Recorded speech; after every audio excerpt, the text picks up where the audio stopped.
नमस्कार दोस्तों, परम एजुकेशन की यूट्यूब चैनल पे आप सभी लोगों का स्वागत करते हैं। आज की क्लास जो यहाँ पे चलेगी, आप लोगों को एनसीएफ से प्रगतिशील शिक्षा के अंतर्गत कितने प्रश्न बनते हैं और किस प्रकार से प्रश्न आते हैं, उन सभी को शामिल कर लिया गया है। तो जल्दी से सभी लोग आ जाइए और शेयर भी कर दीजिए अपने अपने ग्रुप में। और जो लोग हमारे चैनल पे नए हैं, अभी तक हमारे चैनल को सब्सक्राइब नहीं किया है, तो जल्दी से सब्सक्राइब कर लीजिए परम एजुकेशन चैनल को। और क्या करिए, जल्दी से शेयर कर दीजिए अपने अपने ग्रुपों में, जल्दी से शेयर कर दीजिए ताकि अधिक से अधिक लोग हमारे चैनल से जुड़ सकें। और लाइक करना ना भूलें, जल्दी से लाइक भी कर दीजिए सभी लोग और शेयर भी कर दीजिए। और जो लोग नए हैं सब्सक्राइब कर लीजिए। देखते हैं पहला प्रश्न क्या करा है, और सभी लोग अच्छे से प्रश्नों को सॉल्व करते चलिएगा, क्योंकि आपका लक्ष्य जो होना चाहिए 120 प्लस होना चाहिए। याद रखिएगा 120 प्लस होना चाहिए, ताकि आप लोग अच्छे से फाइट कर सके हर एक एग्जाम में। और लगभग आप लोग बता दें 70,000 वैकेंसियाँ आने वाली हैं। ठीक है, 70,000 वैकेंसियाँ आने वाली हैं, याद रखिएगा। तो आप लोग अच्छे से अपनी तैयारी करिए। और देखते हैं पहला प्रश्न क्या कर रहा है, याद रखिएगा।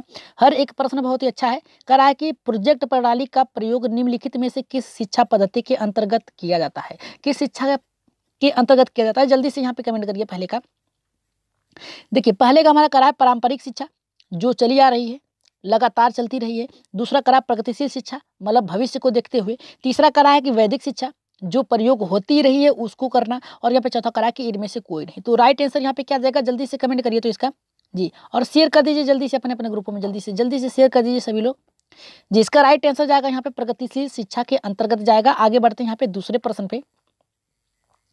दूसरा प्रश्न हमारा यहाँ पे ये करा है कि प्रगतिशील शिक्षा के अंतर्गत निम्नलिखित में से किस बात का ध्यान रखा जाता है? तो यहाँ पे देखिए क्या करा है। पहला, इनमें शिक्षण विधि को अधिक व्यवहारिक करने पर जोर दिया जाता है।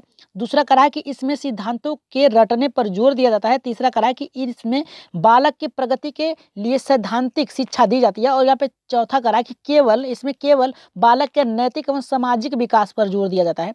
तो राइट आंसर यहाँ पे दूसरे का क्या जाएगा, जल्दी से कमेंट करिए इसका जी। यहाँ पे राइट आंसर देखिए, यहाँ पे रटने की बात किया है, ठीक है, सैद्धांतिक शिक्षा देने की बात किया है। इसमें बालक की प्रगति के लिए सैद्धांतिक शिक्षा देनी चाहिए। और यहाँ पे केवल शब्द बात किया है। तो यहाँ पे देखिए, बालक को जब भी आप शिक्षा देंगे तो व्यवहार के साथ, ठीक है, व्यवहार के साथ, ठीक है, उसके व्यवहारिक जीवन के साथ जोड़ना। ठीक है, ये देखिए राइट आंसर किसके साथ जाएगा, जल्दी से कमेंट करिए। पहला और यहाँ पे तीसरा जी। दूसरे का राइट आंसर क्या होगा, जल्दी से कमेंट करिए। यहाँ पे देखिए राइट आंसर जाएगा यहाँ पे किसके साथ जाएगा, यहाँ पे पहले के साथ जाएगा दूसरे के, क्योंकि यहाँ पे व्यवहारिक यानी बालक के व्यवहार के साथ जोड़ के, यानी उसके परिवेश में क्या हो रहा है उसके साथ जोड़ के उसको शिक्षा देनी चाहिए। ठीक है, राइट आंसर किसके साथ जाएगा, यहाँ पे पहले के साथ जाएगा, क्योंकि बालक जब प्रगतिशील शिक्षा कर रहा होता है तो उसको जोड़ करके गतिविधियां उनके परिवेश में जो सिखाई जा रही है, उसके जो देख रहा है बालक उसके साथ देनी चाहिए, व्यवहार के साथ जोड़कर। तो आप लोगों ने कई बार पढ़ा है कि व्यवहारिक शिक्षा देनी चाहिए।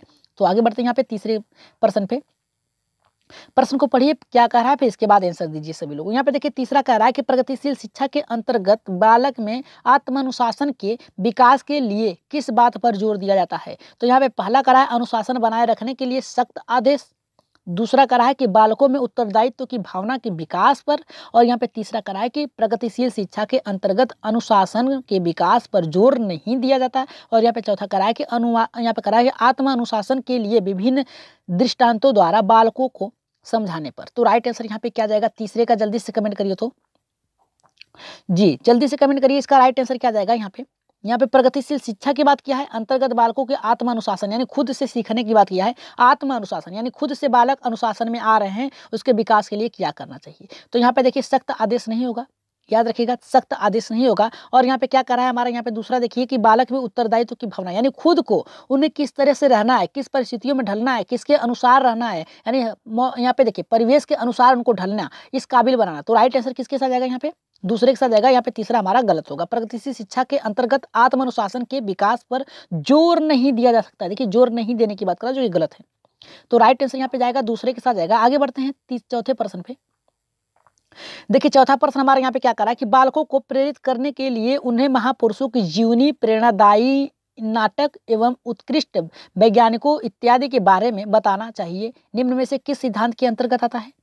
पहला करा है प्रेरणा के सिद्धांत, दूसरा करा है कि लोकतांत्रिक सिद्धांत, तीसरा करा है सर्वांगीण विकास, चौथा करा है यहाँ पे कि चयन का सिद्धांत। तो राइट आंसर यहाँ पे क्या जाएगा, जल्दी से यहाँ पे कमेंट करिए तो चौथे का जी। जल्दी से यहाँ पे देखिए क्या कहा है, प्रेरित करने के लिए महापुरुषों की जीवनी और यहाँ पे करा है नाटक उत्कृष्ट वैज्ञानिकों की दृष्टि में यहाँ पे करना चाहिए। यहाँ पे क्या करना चाहिए, तो यहाँ पे देखिए पहला क्या करा है, प्रेरणा का सिद्धांत देना, यानी प्रेरणा यानी दूसरों के द्वारा किस प्रकार से, देखिए ये कैसे कर चुके हैं तो आप भी कर सकते हैं। यहाँ पे सर्वांगीण विकास का सिद्धांत यहाँ पे होगा ही नहीं, यहाँ पे लागू ही नहीं होगा, क्योंकि यहाँ पे दूसरों के द्वारा दे रहे हैं आप, तो किसके द्वारा दे रहे हैं, तो यहाँ पे देखिए लोकतांत्रिक भी नहीं हो सकता।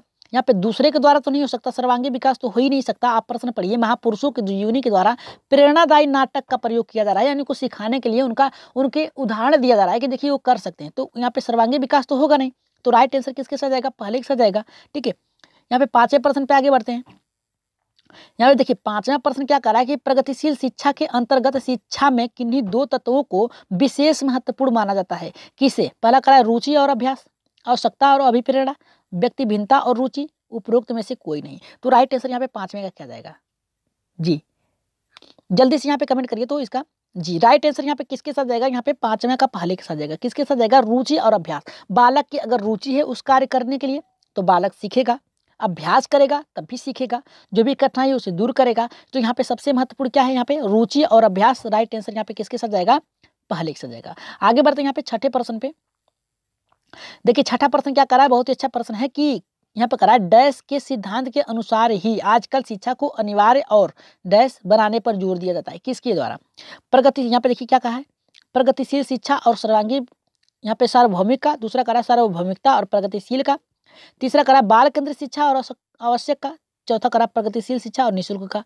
तो राइट आंसर यहाँ पे 6ठे का क्या जाएगा, जल्दी से कमेंट करिए। तो जी यहाँ पे राइट आंसर जाएगा प्रगतिशील शिक्षा के सिद्धांत के अनुरूप ही आजकल की शिक्षा के अनिवार्य और यहाँ पे सर्वांगीण, यहाँ पे सार्वभौमिक बनाने पर जोर दिया जाता है। किसके साथ, राइट आंसर किसके साथ जाएगा, यहाँ पे पहले के साथ जाएगा। यहाँ बाल केंद्रित शिक्षा के सिद्धांत के अनुरूप, यहाँ पे देखिए तीसरा क्या कह रहा है कि बाल केंद्रित शिक्षा के सिद्धांत के अनुरूप आजकल की शिक्षा अनिवार्य है, किसकी, आवश्यक बनाने पर जोर। यहाँ पे देखिए आवश्यक तो नहीं बैठ रहा है, यहाँ पे बाल केंद्रित बैठ रहा है, लेकिन यहाँ पे प्रगतिशील शिक्षा यानी आगे बढ़ने के लिए उन पे जोर दिया जाता है। तो राइट आंसर किसके साथ जाएगा, यहाँ पे पहले के साथ जाएगा। यहाँ पे तीसरा हमारा गलत होगा। ये अगर बाल केंद्रित शिक्षा के साथ प्रगतिशील शिक्षा अगर देता तब आप यहाँ पे कर सकते थे। सार्वभौमिक देता बाल केंद्रित शिक्षा के साथ तो आप कर सकते हैं, लेकिन यहाँ पे आवश्यक की बात कर दिया है, यानी उसे जरूरी है, यहाँ पे बल दे रहा है कि जरूरी है, आवश्यक की बात करा, तो ये तो गलत है।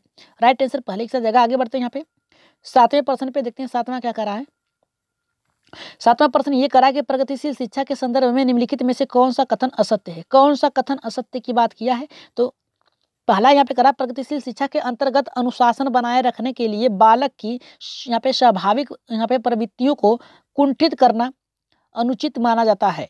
और यहाँ पे देखिए हमारा दूसरा क्या करा है, प्रगतिशील शिक्षा में छात्र का विशेष महत्व है, शिक्षक का नहीं। तीसरा करा है कि यहाँ पे प्रगतिशील शिक्षा पारंपरिक शिक्षा की प्रतिक्रिया का परिणाम है।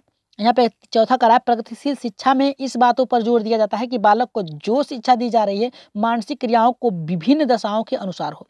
तो राइट आंसर यहाँ पे 7वें का क्या जाएगा, जल्दी से कमेंट करिए। तो जी यहाँ पे क्या कहा है कि कथन असत्य है, तो राइट आंसर किसके साथ जाएगा, यहाँ पे दूसरे के साथ जाएगा। प्रगतिशील शिक्षा यहाँ पे विशेष रूप से शिक्षक से नहीं है, क्योंकि देखिए शिक्षक ही आपका निर्माण करता है, आपकी योग्यताओं को दर्शाता है। तो राइट आंसर किसके साथ जाएगा, यहाँ पे दूसरे के साथ जाएगा। आगे बढ़ते हैं यहाँ पे 8वें प्रश्न पे देखते हैं। 8वां हमारा क्या करा है, 8वां भी बहुत अच्छा है। करा निम्नलिखित में से किस यहाँ पे प्रणाली के तहत बालकों के विश्लेषण एवं यहाँ पे पर्यवेक्षण पर बल दिया जाता है, किस पे।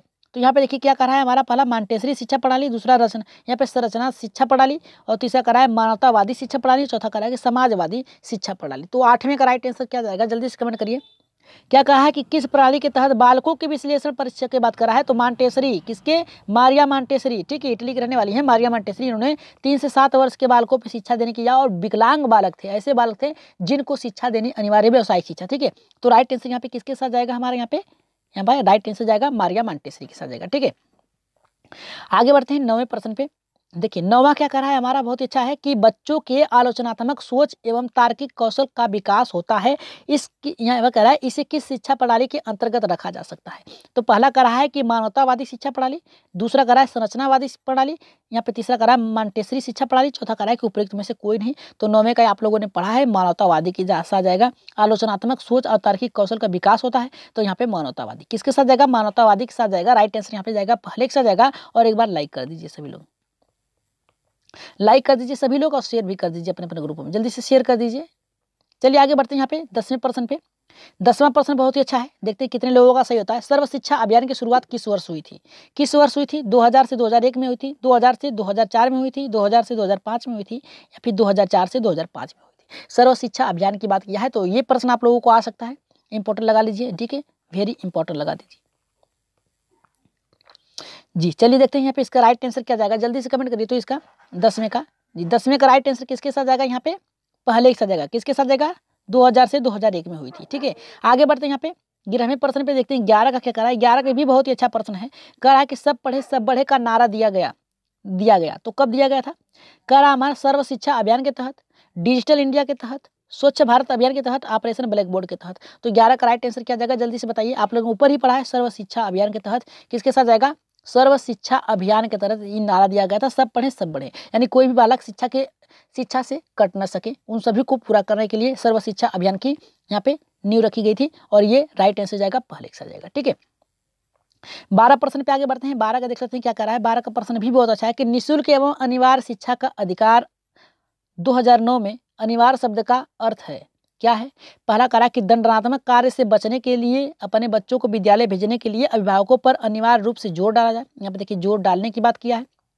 दूसरा कह रहा है कि अनिवार्य शिक्षा सतत परीक्षण के माध्यम से प्रदान की जाती है, केवल लगातार की बात कर रहा है। और यहाँ पे तीसरा करा है केंद्र सरकार दाखिले उपस्थिति और प्रारंभिक शिक्षा की पूर्णता को सुनिश्चित करे। चौथा करा उचित सरकार, यहाँ पे सरकारी दाखिले यहाँ पे सरकारी होगा, सरकारी दाखिले उपस्थिति और प्रारंभिक शिक्षा की पूर्णता को सुनिश्चित करे। तो यहाँ पे देखिए राइट आंसर क्या जाएगा हमारे यहाँ पे? चौथे के साथ जाएगा। किसके साथ जाएगा? चौथे के साथ जाएगा। राइट आंसर यहाँ पे होगा हमारे यहाँ पे चौथा। ठीक है, आगे बढ़ते हैं यहाँ पे अगले प्रश्न पे, जो कि हमारा यहाँ पे बहुत अच्छा प्रश्न है 13 का। देखिए 13 क्या करा है कि शिक्षा का अधिकार अधिनियम 2009 के क्रियान्वित के बाद कक्षा क्या होगा? तो पहला करा है कि आयु के अनुसार अधिक समझाती, दूसरा करा आयु के अनुसार अधिक विषय जाति, और यहाँ पे करा है कि यहाँ पे प्रभावित है क्योंकि ये शिक्षा अधिकार अधिनियम यहाँ पे विद्यालय में कक्षा के औसत आयु को प्रभावित नहीं करता। यहाँ पे चौथा करा है जेंडर के अनुसार अधिक समझाती है। तो राइट आंसर यहाँ पे 13 का क्या जाएगा जी? कमेंट करिए सभी लोग, एक बार कमेंट करिए। तो 13 का राइट आंसर किसके साथ जाएगा? यहाँ पे आयु के अनुसार। ठीक है, क्या है कि जिस बालक जिस आयु के स्तर रहेगा उस स्तर तक उसको शिक्षा देना अनिवार्य है। अगर बालक क्या है कि 10 वर्ष का है, ठीक है, तो उसकी शिक्षा कम से कम आप 5 में या फिर 6 में दे सकते हैं। ठीक है, 5, 6 या फिर कह सकते हैं 4, 5 में दे सकते हैं, यानी आयु के अनुसार शिक्षा प्राप्त कराना उनको। ठीक है, तो राइट आंसर यहाँ पे किसके साथ जाएगा? पहले के साथ जाएगा। आगे बढ़ते हैं 14 प्रश्न पे, देखते हैं 14 का क्या कह रहा है। अपना स्कोर याद करिएगा कि आपकी स्कोर जो है यहाँ पे 18 प्रश्न रखे गए हैं, जिसमें से 15 प्लस आपको सही करने हैं।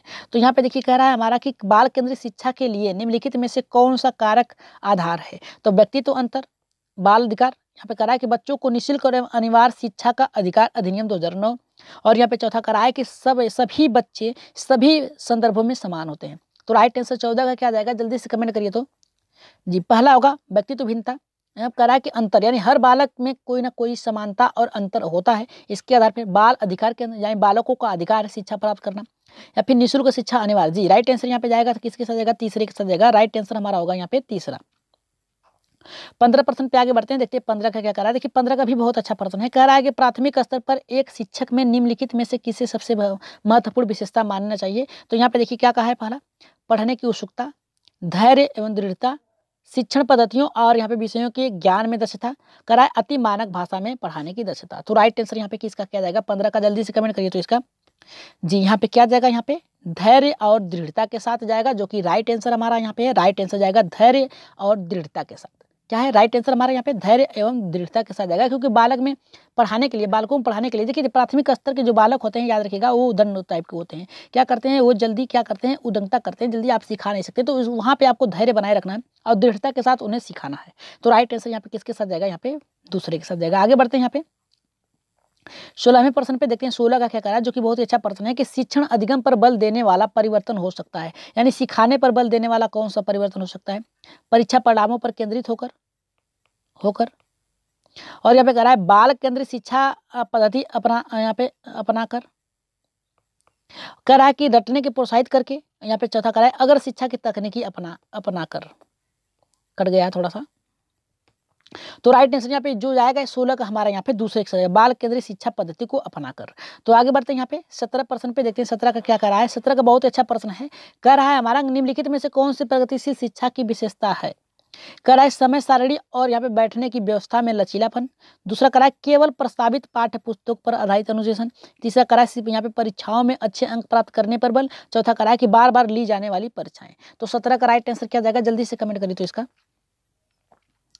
जी इसका राइट आंसर जो जाएगा यहाँ पे 17 का हमारा जो जाएगा यहाँ पे पहले एक साथ जाएगा। यहाँ पे समय सारणी पे बैठने की व्यवस्था एवं लचीलापन, यानी बालक के अनुसार होनी चाहिए शिक्षा। ठीक है, तो यहाँ पे देखिए केवल शब्द दिया है जो कि कट जा सकता है। अंक प्राप्त करने पर बल देने की बात कर रहा है, बार बार ली जाने वाली परीक्षा की बात कर रहा है, लेकिन लचीलापन यानी बालक जिस ऐसे देखिए क्या है देखिए यहाँ पे जो एनसीएफ कहता है कि खुली खुली पुस्तक आधारित होनी चाहिए आपकी परीक्षाएं बालकों के, जो बालक पढ़ाए उससे आधारित होनी चाहिए, ठीक है, न कि क्या है कि अलग से जो परीक्षाएं आप लेते हैं कठिन शब्दों का उच्चारण करके, वैसा नहीं होना चाहिए, ठीक है, खुली पुस्तक के आधारित परीक्षा होनी चाहिए।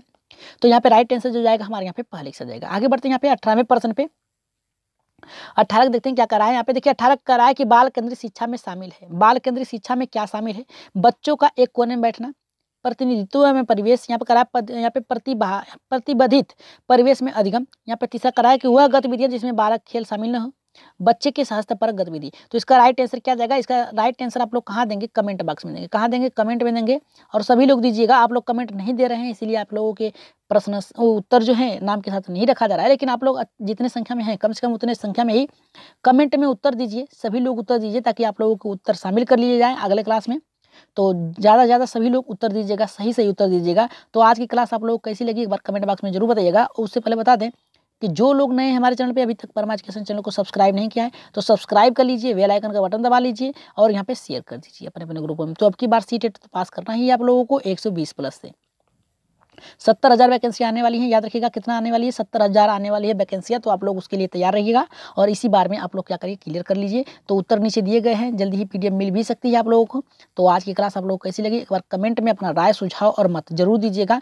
तो आज के लिए इतना ही, धन्यवाद।